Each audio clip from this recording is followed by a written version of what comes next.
Good morning, it's Conrad from Eng Machina. We're here with another update. It's been a little while, but this year's got off to a cracking start. We've had a lot of wins. I'm doing the books right now, trying to get ready for that first BAS statement.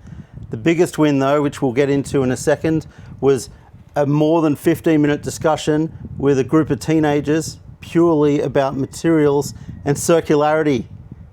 Unbelievable. All right, here we go, on with the update. This is our week 13 update. Firstly, on the work side, we've had a few wins. BPQ is now granted. You may have seen that post on LinkedIn, but that's really good, and we're charging ahead with certifying things. And I also paid myself. Wow, that's good. Jumping into number 2, the STEM education. We did it. Number 1 workshop complete, and it went really well. We did some scanning, we did some prints, we scanned some prints,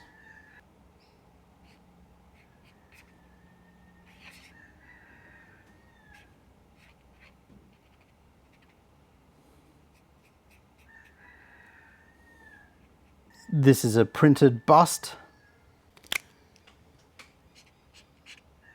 Here we have our little scanner, blue laser lights shooting all at it. One student in particular really hooked onto the scanning, and I feel like he would have spent the rest of the day on it if he could. We also ran through product development. The example I did for this was a screwdriver which each student received. A very simple design, but if you look at this, it took many iterations to get right. This is the final result, a fuzzy skin logoed screwdriver handle with a nice tip, and it just pops on in there. Was planned to have a magnet, but it didn't even need it. There is an option to slip a 5mm magnet in later, but this worked really well, and it also came in very handy for the kits which they assembled for me, which were Bluetooth speaker kits. Fairly simple, no soldering, just plug and play Bluetooth speakers. Then we gave the option to change the finished result into 2 different outside housings. These are the 2 housings I designed up in CAD. The regular kit came with laser cut wood. Bit of a twist, one of the kids just liked the wood, didn't want to have a go at changing them out. Removing supports was a real fun activity. So there's a lot of tree supports in this guy.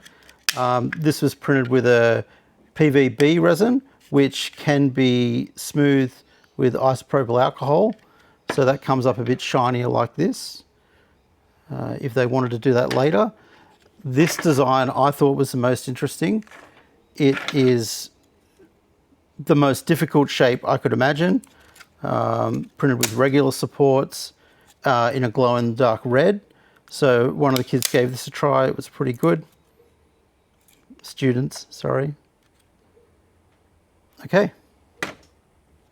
So the next most interesting thing was when I got all these random materials, and let's play a clip where we talked about materials design for circularity, and then also user interface touch point sort of discussion. Roll the clip.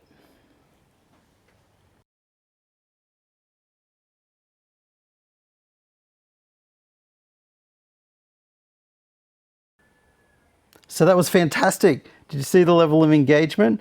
I found that the youngest student was more content looking at things directly in front of him, where the others were very happy to reach across the table, grab something, ask questions, and that was my personal highlight of the event.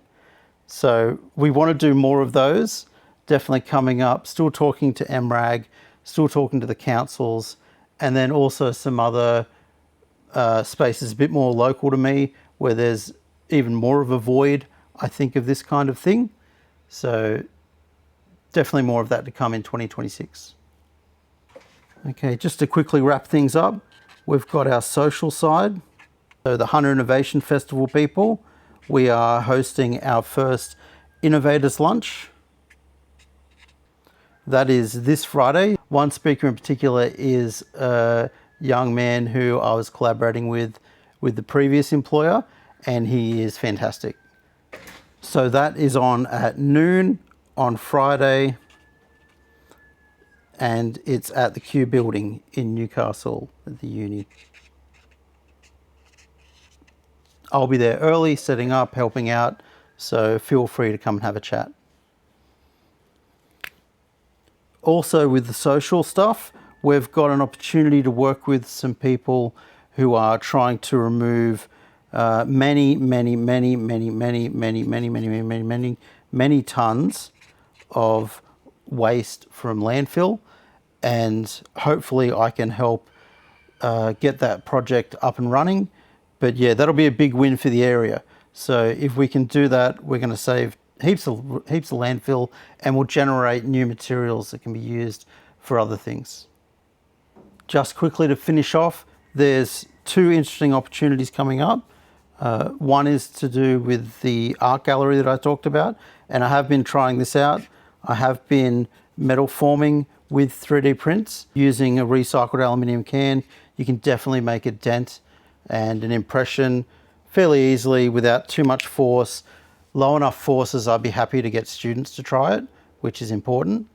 And the second opportunity is with a regional STEM event, which is starting up, and I've been asked to help set up their equipment using some of my past job experience. So there'll be some design work there, and then help with the fit out. And hopefully that whole program rolls out across the state and Australia and the whole world. The more STEM education we can do, the better. So thanks for all these people who are continuing their support. Thanks for these amazing new opportunities that are popping up. They're incredibly interesting, and I want to help everyone, but I have to be a little bit selective. And I hope to see you all in 2 weeks' time. We're going to keep a 2-week cadence with these things. Thanks. See you on Friday.